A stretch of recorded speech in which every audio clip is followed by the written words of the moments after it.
ಕೆಲವೊಂದು ರಾಕ್ಷಸ ವಿಚಾರಗಳು ಅಥವಾ ಸೈತಾನನ ಸಂಗತಿಗಳಿದ್ದಾವೆ, ಕೆಟ್ಟ ವಿಚಾರಗಳಿದ್ದಾವೆ, ಕೆಡಿಸುವ ವಿಚಾರಗಳಿದ್ದಾವೆ.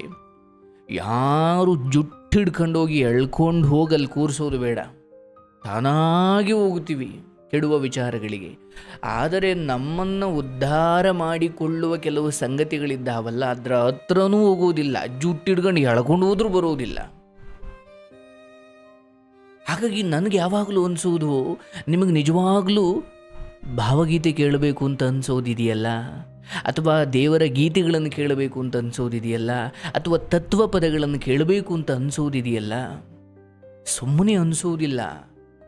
ಏನೋ ಒಂದು ದೈವಾನುಗ್ರಹ ಇರಬೇಕು.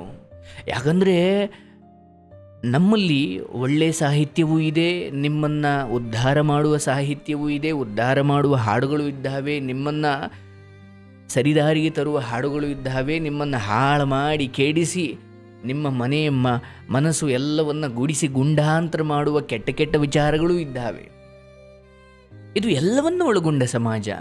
ನಿಮ್ಮ ಫೋನ್ ಇದೆಯಲ್ಲ, ಒಳ್ಳೆ ಹಾಡು ಕೇಳ್ಬೋದು, ಕೆಟ್ಟ ಹಾಡು ಕೇಳ್ಬೋದು, ಒಳ್ಳೆಯದನ್ನು ನೋಡ್ಬೋದು, ಕೆಟ್ಟದ್ದನ್ನು ನೋಡ್ಬೋದು. ಈ ಸಮಾಜ ಇದೆಯಲ್ಲ, ಒಳ್ಳೆಯವರ ಸಹವಾಸನೂ ಮಾಡ್ಬೋದು, ಕೆಟ್ಟವ್ರ ಸಹವಾಸನೂ ಮಾಡ್ಬೋದು. ನಮಗೆ ಈ ಎರಡೂ ಆಯ್ಕೆಯನ್ನು ದೇವರು ಕೊಟ್ಟಿದ್ದಾನೆ. ನೋಡಿ, ಆ ದೇವರ ಆಟ ಇದೆಯಲ್ಲ, ಬರೀ ಒಳ್ಳೆಯದು ಮಾತ್ರ ಕೊಟ್ಟು, ಒಳ್ಳೆಯವರನ್ನು ಮಾತ್ರ ಇಟ್ಟು, ಒಳ್ಳೆಯ ವಿಚಾರಗಳನ್ನು ಮಾತ್ರ ನಿಮ್ಮ ಹತ್ರ ಬಿಟ್ಟಿಲ್ಲ. ನಿಮ್ಮನ್ನು ಸೃಷ್ಟಿಸಿ ನಿಮ್ಮನ್ನು ಈ ಭೂಮಿಗೆ ಬಿಟ್ಟು ಒಳ್ಳೆಯದೂ ಇದೆ, ಕೆಟ್ಟದ್ದೂ ಇದೆ, ವಿಷವೂ ಇದೆ, ಅಮೃತವೂ ಇದೆ, ಸಜ್ಜನರು ಇದ್ದಾರೆ, ದುರ್ಜನರು ಇದ್ದಾರೆ. ನಿನಗೇನು ಬೇಕೋ ಆಯ್ಕೆ ಮಾಡಿಕೊಳ್ಳಪ್ಪ. ದೇವರು ಈ ವಿಚಾರದಲ್ಲಿ ಇಂಟರ್ಫಿಯರೇ ಆಗುವುದಿಲ್ಲ. ನಾನು ನಿನಗೆ ಬದುಕುವ ಅವಕಾಶ ಕೊಟ್ಟಿದ್ದೀನಿ, ಮನುಷ್ಯ ಜನ್ಮ ಕೊಟ್ಟಿದ್ದೀನಿ, ಅಥವಾ ನಾನು ನಿನಗೆ ಈ ಭೂಮಿಯ ಮೇಲೆ ತಂದು ಬಿಟ್ಟಿದ್ದೀನಿ. ಆದರೆ ಇಲ್ಲಿ ನಾನು ಹೇಗೆ ಬದುಕಬೇಕು ಅದು ನಿನಗೆ ಬಿಟ್ಟಿದ್ದು. ಈ ಕಡೆ ಒಳ್ಳೆಯದೂ ಇದೆ, ಕೆಟ್ಟದ್ದೂ ಇದೆ. ಪರೀಕ್ಷೆ ಮಾತ್ರ ನಾನು ಕೊಟ್ಟಿದ್ದೀನಿ. ನೀನು ಸ್ವಂತ ಓದುವ ರೀತಿಯೋ, ಇಲ್ಲ ಎಕ್ಸಾಮ್ ಹಾಲಲ್ಲಿ ಯಾರೋ ತೋರಿಸ್ತಾರೆ ಬಿಡು ಅಂತ ಕಾಪಿ ಚೀಟಿ ತಗೊಂಡು ಹೋಗಿ ಅವರಿವ್ರ ಹತ್ರ ನೋಡ್ಕೊಂಡು ಬರೆಯೋಣ ಅಂತ ನೀನು ಅಂದ್ಕೊಳ್ತೀಯೋ, ಅದು ನಿನಗೆ ಬಿಟ್ಟಿದ್ದು. ಆದರೆ ನೆನಪಿರಲಿ, ಈ ಜನ್ಮ ಅಂತ ಏನಿದೆ, ದೇವರು ಕೊಟ್ಟಿರುವ ಅವಕಾಶ, ನೀವು ಯಾವುದನ್ನು ಆಯ್ಕೆ ಮಾಡ್ತೀರಿ, ಏನನ್ನು ನೋಡ್ತೀರಿ, ಏನು ಸವಾಸ ಮಾಡ್ತೀರಿ, ಏನನ್ನು ಕೇಳ್ತೀರಿ, ಇದೆಲ್ಲವೂ ಕೂಡ ನಿಮ್ಮನ್ನು ಅಥವಾ ನಿಮ್ಮ ಸಾವಿನ ನಂತರದ ಬದುಕನ್ನೂ ನಿರ್ಣಯಿಸುತ್ತೆ. ಅದನ್ನು ಪುನರ್ಜನ್ಮ ಅಂತ ಕರೀತಾರೆ. ಅಂದರೆ ಇಲ್ಲಿ ನಾನು ಹೇಗೆ ಬದುಕುದ್ನೋ ಅದರ ಮುಂದುವರಿದ ಭಾಗವೇ ಪುನರ್ಜನ್ಮ. ನಾನು ಈ ಸಂಸಾರ ಬಂಧನದಿಂದ, ಜನನ ಮರಣ ಚಕ್ರದಿಂದ ಬಿಡುಗಡೆಯಾಗಿ ಶಾಶ್ವತವಾಗಿ ಭಗವಂತನ ಲೋಕಕ್ಕೆ ಹೋಗಿ ಸೇರಿಬಿಡ್ತೀನ ಈ ಜನ್ಮದಲ್ಲಿ, ನನಗೆ ನಿಜಕ್ಕೂ ಅಷ್ಟು ಶಕ್ತಿ ಇದೆಯಾ, ನನಗಷ್ಟು ದೊಡ್ಡ ಸಂಕಲ್ಪ ಇದೆಯಾ ಗೊತ್ತಿಲ್ಲ. ನಂಬಿಕೆ ಇಡೋಣ, ಹೌದು ನಾನು ಈ ಎಲ್ಲದರಿಂದ ಬಿಡಿಸಿಕೊಳ್ಳುವಷ್ಟು ವೈರಾಗ್ಯ ನನಗಿದೆ, ಅಥವಾ ನಾನು ಅಂಥದ್ದನ್ನು ಸಾಧಿಸಬಲ್ಲೆ. ಧ್ಯಾನದ ಮೂಲಕ, ಯೋಗದ ಮೂಲಕ, ಸಜ್ಜನರ ಸಹವಾಸದ ಮೂಲಕ, ಗುರುಗಳ ಅನುಗ್ರಹದ ಮೂಲಕ ನಾನಂಥದ್ದೇನೋ ಸಾಧಿಸಬಲ್ಲೆ. ಈ ಭರವಸೆ, ಈ ಆಶಾಭಾವನೆ ಇರಲಿ. ಆದರೆ ನಾವು ಈ ಜನ್ಮದಲ್ಲಿ ಏನೇನು ನೋಡ್ತೀವಿ, ಏನೇನು ಕೇಳ್ತೀವಿ, ಏನೇನು ಸಹವಾಸ ಮಾಡ್ತೀವಿ, ನೆನಪಿಟ್ಟುಕೊಳ್ಳಿ, ನಿಮ್ಮ ಮುಂದಿನ ಬದುಕಿಗೆ ಅದು ಅಡಿಪಾಯ. ಸುಮ್ಮನೆ ಚಿಕ್ಕದಾಗಿ ನೋಡೋಣ, ಜನ್ಮಗಳ ಲೆಕ್ಕ ಬೇಡ, ದಿನಗಳ ಲೆಕ್ಕನೇ ತಗೊಳ್ಳೋಣ. ನಾನು ಈ ದಿನ ಯಾರಿಗೂ ಹೊಡೆದು ಬಂದೆ, ಯಾರ್ದೋ ಜೊತೆ ಸೇರಿ ಇನ್ಯಾರನ್ನೋ ಕೊಲೆ ಮಾಡೋಕೆ ಭಾಗವಹಿಸಿದ್ದೆ, ಇನ್ಯಾರ್ದೋ ಮನೆ ಹಾಳು ಮಾಡಲಿಕ್ಕೆ ಭಾಗವಹಿಸಿದ್ದೆ, ಅಥವಾ ಇನ್ಯಾವುದೋ ಜೂಜು ಮೋಜು ಅಥವಾ ನಶೆ ಅಥವಾ ಯಾವುದೇ ರೀತಿಯ ಕೆಟ್ಟ ಸ್ನೇಹಿತರ ಜೊತೆ ಸೇರಿ ಏನೋ ಒಂದು ಗಾಂಜಾ ಗೀಂಜಾ ಏನೇನೋ ಇರಬಹುದು, ಅದ್ರ ಜೊತೆ ಭಾಗವಹಿಸಿ ತಪ್ಪು ಮಾಡಿಬಿಟ್ಟು ಮನೆಗೆ ಬಂದೆ. ಆಯಿತು, ತಪ್ಪು ಮಾಡಿ ನೀವು ಮನೆಗೆ ಬಂದ್ರಿ, ಮುಗೀತಾ? ಇಲ್ಲ. ನಿಮ್ಮ ನಾಳೆಯ ದಿನವನ್ನು ಈ ದಿನದ ಕೆಲಸಗಳು ನಿರ್ಧರಿಸ್ತವೆ.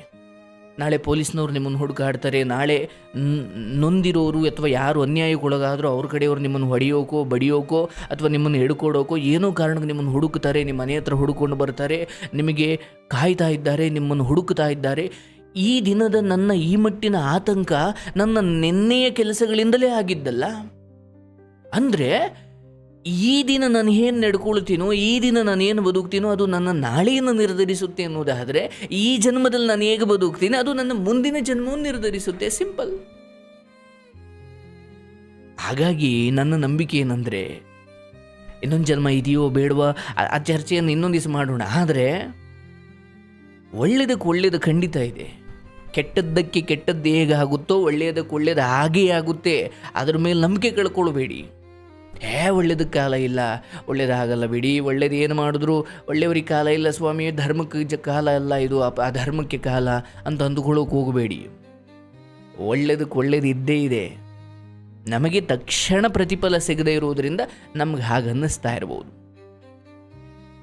ನಾನು ಅದನ್ನೇ ಮತ್ತೆ ಹೇಳ್ತಾ ಇದ್ದೀನಿ, ನಿಮಗೆ ಕೆಟ್ಟ ಕೆಟ್ಟ ಸಿನಿಮಾ ಸಂಗೀತ, ಕೆಟ್ಟ ಕೆಟ್ಟ ಅಶ್ಲೀಲ ಸಾಹಿತ್ಯಗಳು, ಕೆಟ್ಟ ಕೆಟ್ಟ ವಿಡಿಯೋಗಳು, ಕೆಟ್ಟ ಕೆಟ್ಟ ವಿಚಾರಗಳು ಇದು ನೋಡಲಿಕ್ಕೆ ನಿಮ್ಮ ಮನಸ್ಸು ಹಪಹಪಿಸ್ತಾ ಇದೆ ಅಂದರೆ ನೀವು ಡೇಂಜರಲ್ಲಿದ್ದೀರಾ. ಯಾಕಂದರೆ ಈ ರಜೋಗುಣಗಳು, ಈ ತಮೋ ಗುಣಗಳು ನಿಮ್ಮನ್ನು ಎಲ್ಲಿಯಾದರೂ ಪಾತಾಳಕ್ಕೆ ತಳ್ತಾವೆ. ನಿಮಗೆ ಹಾಗೆ ಅನ್ನಿಸ್ತಾ ದಯವಿಟ್ಟು ಒಪ್ಕೊಳ್ಳಿ, ಹೌದು ನನಗೆ ಕೆಟ್ಟ ವಿಡಿಯೋಗಳು ನೋಡಬೇಕು, ಕೆಟ್ಟ ವಿಚಾರ ಕೇಳಬೇಕು, ಕೆಟ್ಟದ್ದೇನೋ ಯಾರನ್ನೋ ಬೈಯೋದು ನೋಡಬೇಕು, ಯಾರೋ ಜಗಳಾಡೋದು ನೋಡಬೇಕು, ಯಾವುದೋ ಹೊಲಸು ವಿಡಿಯೋ ಕೆಟ್ಟ ವಿಚಾರಗಳನ್ನು ಕೇಳಬೇಕು, ಹೀಗೆಲ್ಲ ಅನ್ನಿಸ್ತಾ ಇದೆ ಗುರುಗಳೇ. ಒಪ್ಕೊಳ್ಳಿ. ನೀವು ಯಾವಾಗ ಒಪ್ಕೊಳ್ತೀರೋ ನಿಮ್ಗೆ ಆಗ ದಾರಿ ಕಾಣುತ್ತೆ. ಒಳಗಡೆ ಆ ಥರದ್ದು ಕೆಟ್ಟ ಬುದ್ಧಿ ಇರುತ್ತೆ, ಆದರೆ ಹೊರಗಡೆ ಮಾತ್ರ ಇಲ್ಲ ಸರ್ ನನಗೆ ಹಂಗೇನು ಅನಿಸಲ್ಲ. ಒಳಗಡೆ ಕೆಡ್ತಾ ಹೋಗ್ತೀರಾ. ಒಂದು ಹಂತ ಹೋದ್ಮೇಲೆ ಯಾವ ಗುರುವೂ ನಿಮ್ಮನ್ನು ರಕ್ಷಣೆ ಮಾಡಲಿಕ್ಕಾಗಲ್ಲ. ಹಾಗಾಗಿ ನಾನು ತುಂಬ ಸಾರಿ ಕೆಲವರನ್ನು ನೋಡ್ತೀನಿ, ಅವರಿಗೆ ಭಾವಗೀತೆಗಳನ್ನು ಕಂಡ್ರೆ ಏನು ಅದ್ಭುತವಾದ ರುಚಿ, ಅದೊಂದು ಅದ್ಭುತವಾದ ಟೇಸ್ಟ್.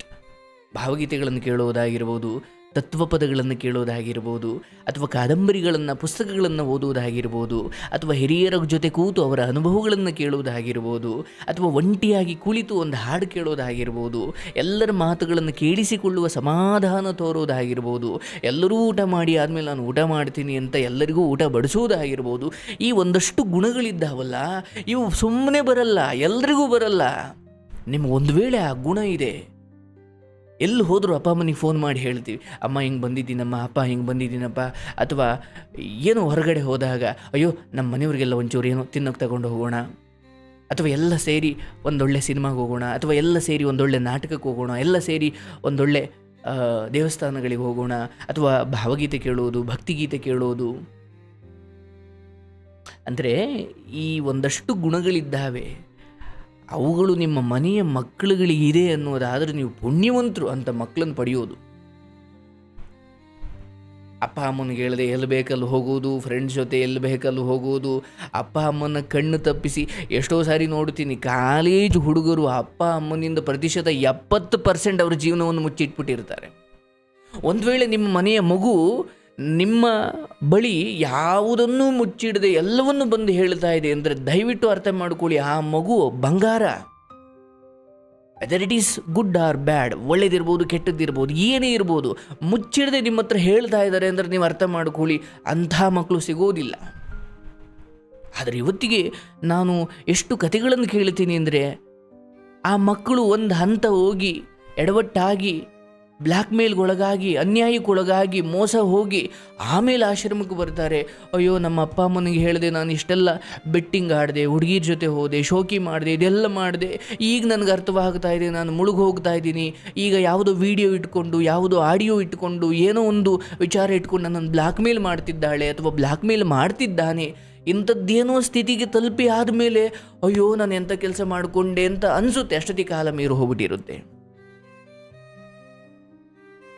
ನಾನು ಹೇಳೋದು, ನಿಮ್ಮ ಬದುಕಲ್ಲಿ ನಿಮಗೆ ಈ ಥರದ ಒಂದಷ್ಟು ಸಾತ್ವಿಕ ಅಭ್ಯಾಸಗಳಿದ್ದಾವಲ್ಲ, ಬೆಳಿಗ್ಗೆ ಬೇಗೆದ್ದು ಹೇಳೋದಾಗಿರ್ಬೋದು, ಅಮ್ಮನಿಗೆ ಸ್ವಲ್ಪ ಅಡಿಗೆಗೆ ಹೆಲ್ಪ್ ಮಾಡೋದಾಗಿರ್ಬೋದು, ಅಥವಾ ನೆಲ ಒರೆಸ್ಕೊಡೋದಾಗಿರ್ಬೋದು.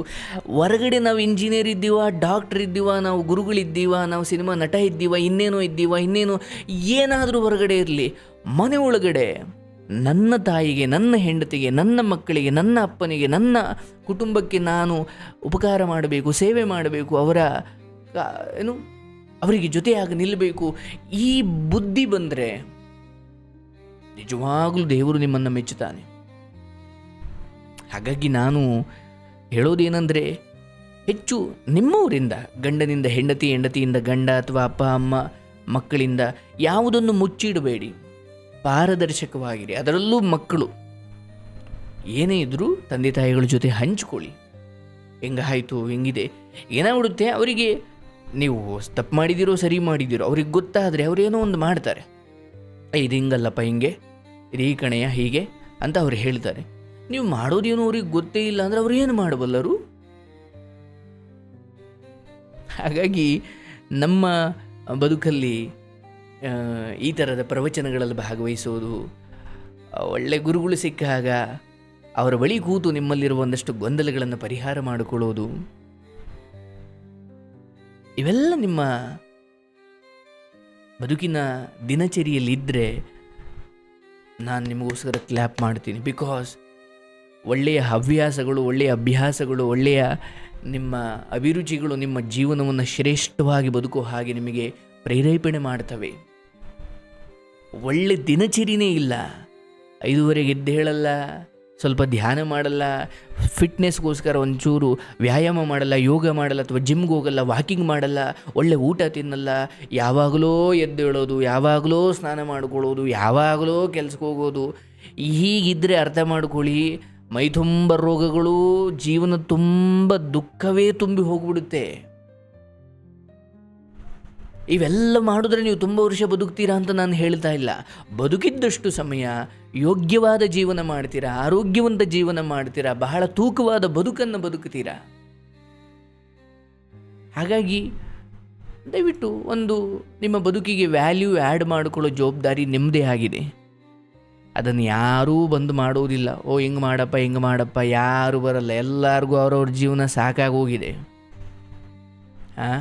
ಹಾಗಾಗಿ ನಮ್ಮ ಬದುಕಿನ ಜವಾಬ್ದಾರಿ ನಮ್ಮದೇ ಆಗಿರುತ್ತೆ.